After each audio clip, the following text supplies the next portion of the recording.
ಭಾರತದ ಇತಿಹಾಸ ದ್ವಿತೀಯ PUC ಅಧ್ಯಾಯ 5.3 ಮರಾಠರ ಏಳಿಗೆ. ಪ್ರಶ್ನೆ 1. ಈ ಕೆಳಗಿನ ಪ್ರತಿಯೊಂದು ಪ್ರಶ್ನೆಗಳಿಗೂ ಒಂದು ಪದ ಅಥವಾ ಒಂದು ವಾಕ್ಯದಲ್ಲಿ ಉತ್ತರಿಸಿರಿ. ಅದರಲ್ಲಿ 1ನೇ ಪ್ರಶ್ನೆ, 1 ಅಂಕದ ಪ್ರಶ್ನೆಗಳಿವು. ಮರಾಠ ರಾಜ್ಯದ ಸ್ಥಾಪಕರು ಯಾರು? ಉತ್ತರ ಶಿವಾಜಿ. ಪ್ರಶ್ನೆ 2. ಶಿವಾಜಿ ಮತ್ತು ಜೈಸಿಂಗರ ನಡುವೆ ಸಹಿ ಹಾಕಲಾದ ಒಪ್ಪಂದವನ್ನು ಹೆಸರಿಸಿರಿ. ಉತ್ತರ ಪುರಂದರ ಒಪ್ಪಂದ. ಪ್ರಶ್ನೆ 3. ಶಿವಾಜಿಯ ಬಿರುದು ಯಾವುದು? ಉತ್ತರ ಛತ್ರಪತಿ. ಪ್ರಶ್ನೆ 4. ಶಿವಾಜಿಯ ಕಿರೀಟಧಾರಣೆಯಾದ ವರ್ಷ ಯಾವುದು? ಉತ್ತರ ಸಾಮಾನ್ಯ ಶಕೆ 1674 ಅಂದರೆ 1674. ಪ್ರಶ್ನೆ 5. ಚೌತ್ ಎಂದರೇನು?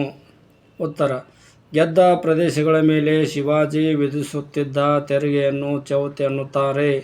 ಇವು ಈ ಅಧ್ಯಾಯದಲ್ಲಿ ಬರುವ 1 ಅಂಕದ ಪ್ರಶ್ನೋತ್ತರಗಳಾಗಿವೆ. ಇನ್ನು ಪ್ರಶ್ನೆ 2ನೇದು. ಈ ಕೆಳಗಿನ ಪ್ರಶ್ನೆಗಳಿಗೆ ಪ್ರತಿಯೊಂದಕ್ಕೂ 2 ಪದ ಅಥವಾ 2 ವಾಕ್ಯಗಳಲ್ಲಿ ಉತ್ತರಿಸಿರಿ. ಅದರಲ್ಲಿ 1ನೇ ಪ್ರಶ್ನೆ, ಶಿವಾಜಿ ಎಲ್ಲಿ ಯಾವಾಗ ಜನಿಸಿದನು? ಉತ್ತರ ಶಿವಾಜಿಯು ಶಿವನೇರಿ ದುರ್ಗದಲ್ಲಿ ಸಾಮಾನ್ಯ ಶಕೆ 1627ರಲ್ಲಿ ಜನಿಸಿದನು. ಪ್ರಶ್ನೆ 2. ಶಿವಾಜಿಯ ತಂದೆ ತಾಯಿ ಯಾರು? ಉತ್ತರ ಶಹಾಜಿ ಭೋಂಸ್ಲೆ ಮತ್ತು ಜೀಜಾಬಾಯಿ. ಪ್ರಶ್ನೆ 3. ಶಿವಾಜಿಯ ಮೇಲೆ ಪ್ರಭಾವ ಬೀರಿದ 2 ವ್ಯಕ್ತಿಗಳನ್ನು ಹೆಸರಿಸಿರಿ. ಉತ್ತರ ದಾದಾಜಿ ಕೊಂಡದೇವ್, ಜೀಜಾಬಾಯಿ. ಸಂತ ರಾಮದಾಸ್ ಮತ್ತು ಸಂತ ತುಕಾರಾಮ್ ಶಿವಾಜಿಯ ಮೇಲೆ ಪ್ರಭಾವ ಬೀರಿದ ವ್ಯಕ್ತಿಗಳಾಗಿದ್ದಾರೆ. ಇದರಲ್ಲಿ ಯಾವುದಾದ್ರೂ 2 ವ್ಯಕ್ತಿಗಳನ್ನು ಹೆಸರಿಸಿದರೆ ಸಾಕು. ಇನ್ನು ಪ್ರಶ್ನೆ 2. ಶಿವಾಜಿಯ ಯಾವುದಾದರೂ 2 ಪ್ರಮುಖ ಕೋಟೆಗಳನ್ನು ಹೆಸರಿಸಿರಿ. ಉತ್ತರ ಪುರಂದರಗಡ, ಸಿಂಹಗಡ ಮತ್ತು ತೋರಣಗಡ ಇತ್ಯಾದಿಯು ಶಿವಾಜಿಯ ಪ್ರಮುಖ ಕೋಟೆಗಳಾಗಿವೆ. ಇದರಲ್ಲಿ ಯಾವುದಾದ್ರೂ 2 ಪ್ರಮುಖ ಕೋಟೆಗಳನ್ನು ಹೆಸರಿಸಬೇಕು. ಪ್ರಶ್ನೆ 5. ಶಿವಾಜಿಯು ಸಂಗ್ರಹಿಸುತ್ತಿದ್ದ 2 ಪ್ರಮುಖ ತೆರಿಗೆಗಳು ಯಾವುವು? ಉತ್ತರ ಚೌತ್ ಮತ್ತು ಸರ್ದೇಶ್ಮುಖಿ. ಇವು 2 ಅಂಕದ ಪ್ರಶ್ನೋತ್ತರಗಳಾಗಿವೆ. ಇನ್ನು 5 ಅಂಕದ ಪ್ರಶ್ನೆಗಳು 15ರಿಂದ 20 ವಾಕ್ಯಗಳಲ್ಲಿ ಉತ್ತರಿಸಿರಿ. ಅದರಲ್ಲಿ 1ನೇದು, ಶಿವಾಜಿಯ ದಿಗ್ವಿಜಯಗಳನ್ನು ವಿವರಿಸಿರಿ.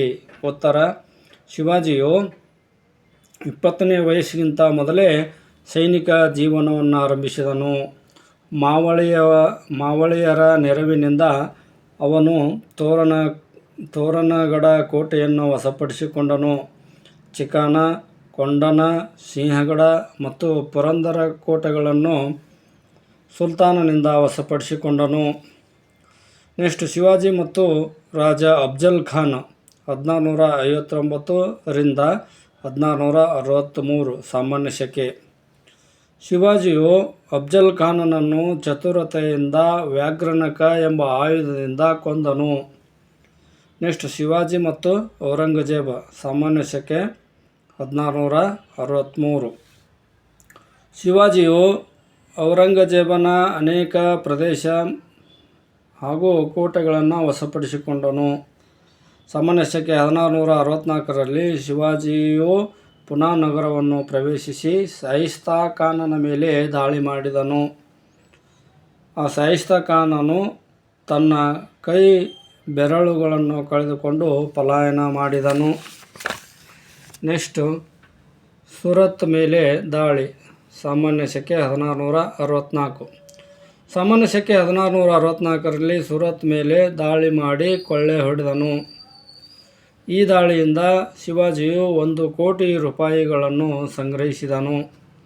ನೆಕ್ಸ್ಟ್ ಪಾಯಿಂಟ್, ಶಿವಾಜಿ ಮತ್ತು ರಾಜ ಜೈಸಿಂಗ್ ಸಾಮಾನ್ಯ ಶಕೆ 1666ರಲ್ಲಿ. ಜೈಸಿಂಗನು ಶಿವಾಜಿಯ ಅನೇಕ ಕೋಟೆಗಳನ್ನು ವಶಪಡಿಸಿಕೊಂಡನು. ಸಾಮಾನ್ಯ ಶಕೆ 1665ರಲ್ಲಿ ಪುರಂದರ ಒಪ್ಪಂದಕ್ಕೆ ಶಿವಾಜಿ ಮತ್ತು ಜೈಸಿಂಗರ ನಡುವೆ ಸಹಿ ಹಾಕಿದರು. 12 ಕೋಟೆಗಳನ್ನು ತಾನು ಉಳಿಸಿಕೊಂಡು 23 ಕೋಟೆಗಳನ್ನು ಮೊಘಲರಿಗೆ ಬಿಟ್ಟುಕೊಟ್ಟನು. ಜೈಸಿಂಗನ ಒತ್ತಾಯದ ಮೇರೆಗೆ ಶಿವಾಜಿ ಆಗ್ರಾ ನಗರದಲ್ಲಿ ಔರಂಗಜೇಬನನ್ನು ಭೇಟಿ ಮಾಡಿದಾಗ ಅವನು ಶಿವಾಜಿಯನ್ನು ಅವಮಾನಗೊಳಿಸಿ ಸೆರೆಮನೆಯಲ್ಲಿಟ್ಟನು. ಶಿವಾಜಿಯು ತನ್ನ ಚತುರತೆಯಿಂದ ತಪ್ಪಿಸಿಕೊಂಡನು. ಪುನಃ ತನ್ನೆಲ್ಲ ಕೋಟೆಗಳನ್ನು ವಶಪಡಿಸಿಕೊಂಡನು. ಸಾಮಾನ್ಯ ಶಕೆ 1674ರಲ್ಲಿ ಛತ್ರಪತಿ ಎಂಬ ಬಿರುದನ್ನು ಶಿವಾಜಿ ಪಡೆದುಕೊಂಡನು. ಇನ್ನು ಪ್ರಶ್ನೆ 2ನೇದು, ಶಿವಾಜಿಯ ಆಡಳಿತ ಪದ್ಧತಿಯ ಬಗ್ಗೆ ಒಂದು ವಿವರಣೆ ನೀಡಿರಿ. ಉತ್ತರ: ಶಿವಾಜಿಯು ಮರಾಠ ರಾಜ್ಯವನ್ನು ನಿರ್ಮಿಸಿದ್ದಲ್ಲದೆ ತನ್ನ ಆಡಳಿತವನ್ನು ಸಮರ್ಥ ರೀತಿಯಲ್ಲಿ ಸಂಘಟಿಸಿದನು. ಕೇಂದ್ರ ಸರ್ಕಾರ: ಶಿವಾಜಿಯು 8 ಜನರನ್ನೊಳಗೊಂಡ ಮಂತ್ರಿಮಂಡಲವನ್ನು ರಚಿಸಿದನು. ಅವರನ್ನು ಅಷ್ಟಪ್ರಧಾನರೆಂದು ಕರೆಯಲಾಗುತ್ತಿತ್ತು. 8 ಜನ ಮಂತ್ರಿಗಳೆಂದರೆ ಪೇಶ್ವೆ, ಅಮಾತ್ಯ, ಮಂತ್ರಿ, ಸುಮಂತ, ಸಚಿವ, ಪಂಡಿತರಾವ್, ಸೇನಾಪತಿ ಮತ್ತು ನ್ಯಾಯಾಧೀಶರು ಆಗಿದ್ದರು. ಪ್ರತಿ ಪ್ರಾಂತ್ಯಕ್ಕೂ ಸರ್ದೇಶಮುಖ ಎಂಬ ರಾಜ್ಯಪಾಲನನ್ನು ನೇಮಿಸಿದನು.